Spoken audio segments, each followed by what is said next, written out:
am here with the gambler, Bryce Lowe, after Boom Pro Wrestling. So I'm not much of a gambler myself, but I did recently go to Vegas. I can imagine you score pretty well at the tables yourself. What's the game of choice? I'll win at anything if you give me a chance. There is a few wrestling shows out in Vancouver. Shout out to Apex Wrestling. They got some slots downstairs at the bar, so I'm usually there.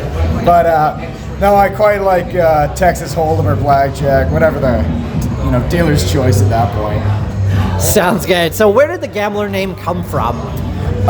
Funny enough, I moved out with my best friends when I was 18, and they came up with the idea of becoming wrestlers. So I was just kind of shooting ideas around, and then at work one day, it just kind of came to me just randomly. He's like, the gambler.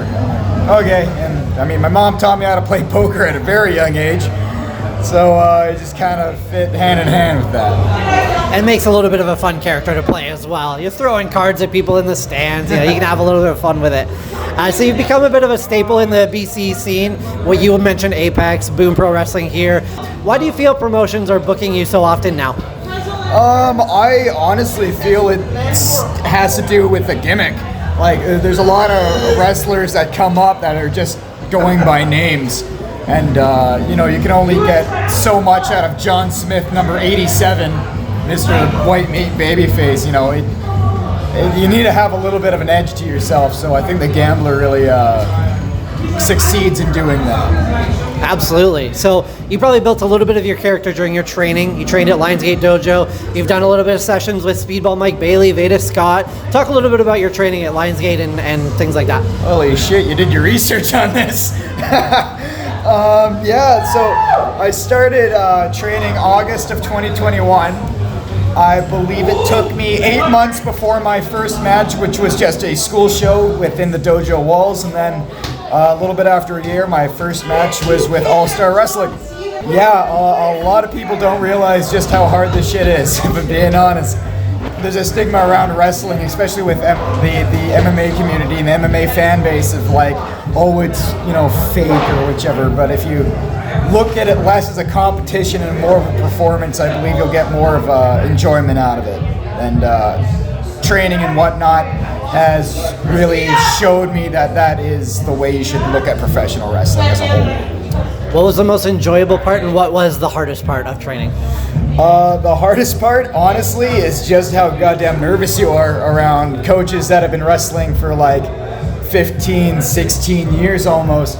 Like some of my first indie shows, I'm now wrestling with the guys like backstage. Getting over like being starstruck and being intimidated by any sort of wrestler is definitely the biggest hurdle. The most enjoyable part is the amount of creativity you get. You really get to come into your own, just training and wrestling as a whole. And since wrestling has evolved, back in the day it was like, okay, Greenhorn, you're gonna fucking do this tonight and that's it. But now everyone's a lot more receptive. They'll bounce ideas back and forth, and then you get to create something unique between two people. And I think that's just something real special. A couple more questions for you. Talk about your social media. We'll get you to plug that as well. But you've been very creative, from Chael Sonnen to Seinfeld to Ricky Bobby as well. Do you have just like a list of bangers that you're ready to pop out on your next caption? So first off, plug in my socials. You can find me at most things: Instagram, TikTok, and Facebook. You can find me under 604 Gambler. For quotes and everything like that, I am just a huge nerd when it comes to movies.